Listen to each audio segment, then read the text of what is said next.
السلام عليكم، كي دايرين؟ لاباس عليكم؟ كنتمنى انكم كلكم بخير وعلى خير ودائما مع الهميزات في العقار. اليوم جبت لكم هاد الارض هذه تبارك الله غزاله مسجله ومحفظه، فيها بير الماء موجود والتربه ديالتها تبارك الله خصبه اللي تزرعات فيها كتعطي، ودايره كذلك بالكرياج وفيها بطويات مبنيين بالسيمه، يعني اللي بغى يدير السور بالحيط غادي يجي القضيه سهله.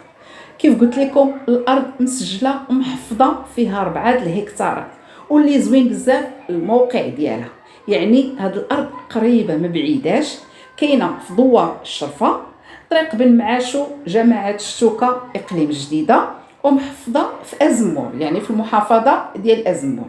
والتربه كيف قلت لكم يعني كتعطي الغله، يعني اي حاجه تزرعات كتعطي الغله ديالها. شوفوا معايا هاد الشجيرات اللي كاينين. كذلك هاد الارض كاين فيها 2 ديال لاصيرات مصلوحين، يعني اللي بغى يدير مشروع ديال الدجاج او يدير اي حاجه. بالنسبه لهاد لاصيرات راه فيهم كل وحده 15 متر على 9، يعني تبارك الله كبار ومصلوحين. الارض كذلك فيها الماء، يعني كاين فيها بير.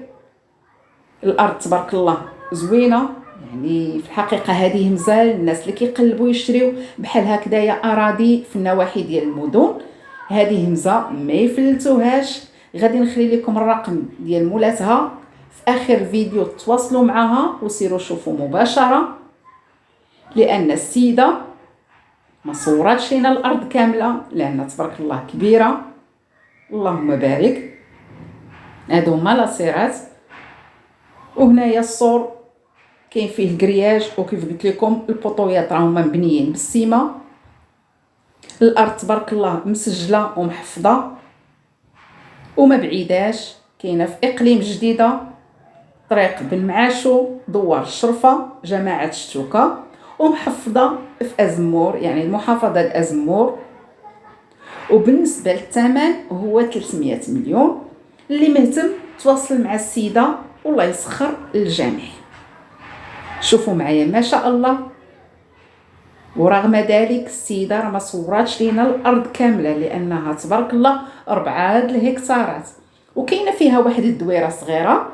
هي كيف قالت لي السيده ما مصلوحاش مزيان، ولكن اللي مهتم وخداها اكيد غادي يدير شي دار، لان تبارك الله المساحه كبيره بزاف، وما تبقى غادي يديروا الفلاحه ويدير شي مشروع، علاش لا. وهذا هو الرقم ديال صاحبه الارض، والثمن هو 300 مليون، والله يسخر للجميع.